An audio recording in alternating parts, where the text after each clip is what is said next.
PU ವಿದ್ಯಾರ್ಥಿಗಳ ಕೌತುಕಕ್ಕೆ ಕಾರಣವಾಗಿದ್ದ ದ್ವಿತೀಯ PU result ಹೊರಬಿದ್ದಿದೆ.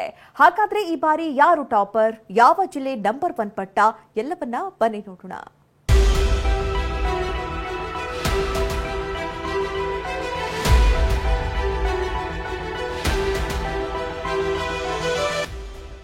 ಎರಡ್ 2024-25ನೇ ಸಾಲಿನ ದ್ವಿತೀಯ ಪಿಯುಸಿ ರಿಸಲ್ಟ್ ಅನೌನ್ಸ್ ಆಗಿದ್ದು, ಈ ಬಾರಿಯೂ ಬಾಲಕಿಯರದ್ದೇ ಮೇಲುಗೈ. ಈ ಸತಿ 73.45% ಪಾಸ್ ಆಗಿರ್ತಕ್ಕಂಥದ್ದು ಅನುದಾನಿತ ಶಾಲೆ, ಅನುದಾನ ರಹಿತ ಶಾಲೆ, ಸರ್ಕಾರಿ ಶಾಲೆ. ಈ ಬಾರಿ ಒಟ್ಟು 73.45% ಮಕ್ಕಳು ಉತ್ತೀರ್ಣರಾಗಿದ್ದಾರೆ.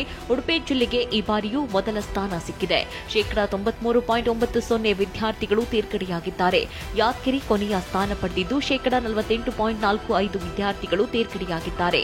ಕಳೆದ ಬಾರಿ ಪ್ರಥಮ ಸ್ಥಾನ ಪಡೆದಿದ್ದ ದಕ್ಷಿಣ ಕನ್ನಡ ಜಿಲ್ಲೆ ಈ ಬಾರಿ 2ನೇ ಸ್ಥಾನಕ್ಕೆ ಕುಸಿದಿದ್ದು 93.57% ಫಲಿತಾಂಶ ಲಭಿಸಿದೆ. ವಿಜ್ಞಾನ ವಿಭಾಗದಲ್ಲಿ ಮಂಗಳೂರು ಎಕ್ಸ್ಪರ್ಟ್ಸ್ ಕಾಲೇಜಿನ ಅಮೂಲ್ಯ ಕಾಮತ್, ತೀರ್ಥಹಳ್ಳಿ ವಾಗ್ದೇವಿ ಪಿಯು ಕಾಲೇಜಿನ ವಿದ್ಯಾರ್ಥಿನಿ ದೀಕ್ಷಾ ಆರ್ 600ಕ್ಕೆ 599 ಅಂಕ ಗಳಿಸುವ ಮೂಲಕ ರಾಜ್ಯಕ್ಕೆ ಪ್ರಥಮ ಸ್ಥಾನ ಗಳಿಸಿದ್ದಾರೆ. ಕಲಾ ವಿಭಾಗದಲ್ಲಿ ವಿಜಯನಗರದ ಇಂದು ಕಾಲೇಜಿನ ಸಂಜನಾ ಬಾಯಿ 597 ಅಂಕದೊಂದಿಗೆ ಟಾಪರ್ ಅನ್ನಿಸಿಕೊಂಡಿದ್ದಾರೆ. ಇನ್ನು ವಾಣಿಜ್ಯ ವಿಭಾಗದಲ್ಲಿ ಮಂಗಳೂರಿನ ಕೆನರಾ ಪಿಯು ಕಾಲೇಜು ವಿದ್ಯಾರ್ಥಿನಿ ಎಸ್ ದೀಪಾಶ್ರೀ 600ಕ್ಕೆ 599 ಅಂಕ ಪಡೆಯುವ ಮೂಲಕ ರಾಜ್ಯಕ್ಕೆ ಪ್ರಥಮ ಸ್ಥಾನ ಗಳಿಸಿದ್ದಾರೆ. ಅಮ್ಮ ಅಪ್ಪ ಸಹ ಯಾವಾಗ ನನಗೆ ಫೀಲ್ ಡೌನ್ ತುಂಬ ಮೋಟಿವೇಟ್ ಮಾಡ್ತಿದ್ರು. ಅವರಿಂದಲೇ ಇದಾದದ್ದು ನನಗೆ ಹೇಳಿದ್ರು. ನಾನು ಆ ದಿವಸ ನನ್ನಿಂದ ಎಷ್ಟು ಆಗ್ತದೆ ಅಷ್ಟು ಓದ್ತಿದ್ದೆ ಕಾಲೇಜ್ ಆದಮೇಲೆ ರಿವೈಸ್ ಮಾಡಲಿಕ್ಕೆ. ಮನೆಯಲ್ಲಿ ಅಪ್ಪ ಅಮ್ಮ ಅಂತೂ ಫುಲ್ ಸಪೋರ್ಟ್ ಕೊಟ್ಟಿದ್ದಾರೆ. ಅಂದರೆ ಅವರು ತುಂಬ ಸ್ಯಾಕ್ರಿಫೈಸಸ್ ಕೂಡ ಮಾಡಿದ್ದಾರೆ. ಆಮೇಲೆ ಏನೆಲ್ಲ ಫೆಸಿಲಿಟೀಸ್ ಬೇಕಾಗ್ತದೆ ಅದನ್ನೆಲ್ಲ ಫುಲ್ ಪ್ರೊವೈಡ್ ಕೊಟ್ಟು ಅಟ್ಮಾಸ್ಫಿಯರ್ ಎಲ್ಲ ಓದಲಿಕ್ಕೆ ಬೇಕಂತ ಹಾಗೆ ತುಂಬ ಸಪೋರ್ಟ್ ಕೊಟ್ಟಿದ್ದಾರೆ ಸರ್. ಇನ್ನು ಈ ವರ್ಷ ಪಿಯು ಫಲಿತಾಂಶದಲ್ಲಿ 5,414 ವಿದ್ಯಾರ್ಥಿಗಳು ಕನ್ನಡದಲ್ಲಿ 100ಕ್ಕೆ 100 ಅಂಕ ಗಳಿಸಿದ್ದಾರೆ.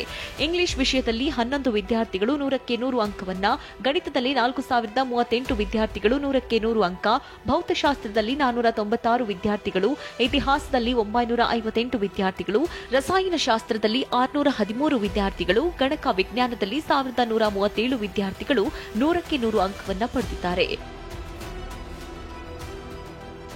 ಇನ್ನು 2025ರ ದ್ವಿತೀಯ ಪಿಯುಸಿ ಪರೀಕ್ಷೆ 2 ಅನ್ನ 24/4/2025ರಿಂದ 8/5/2025ರವರೆಗೆ ನಡೆಸಲಿದ್ದು, ಅನುತ್ತೀರ್ಣರಾದವರು ಅಂಕಗಳನ್ನು ಹೆಚ್ಚಿಸಿಕೊಳ್ಳಲು ಬಯಸುವವರು ಈ ಪರೀಕ್ಷೆಗಳನ್ನು ತೆಗೆದುಕೊಳ್ಳಬಹುದು. ಹಾಗೆ ದ್ವಿತೀಯ ಪಿಯುಸಿ ಪರೀಕ್ಷೆ 2 ಮತ್ತು ಪರೀಕ್ಷೆ 3ಯಲ್ಲಿ ಭಾಗವಹಿಸಲು ಎಲ್ಲರಿಗೂ ಅವಕಾಶಗಳಿದ್ದು, ನೋಂದಾಯಿಸಿಕೊಳ್ಳಲು ಯಾವುದೇ ಪರೀಕ್ಷಾ ಶುಲ್ಕ ಇರುವುದಿಲ್ಲ. Bureau report, TV9.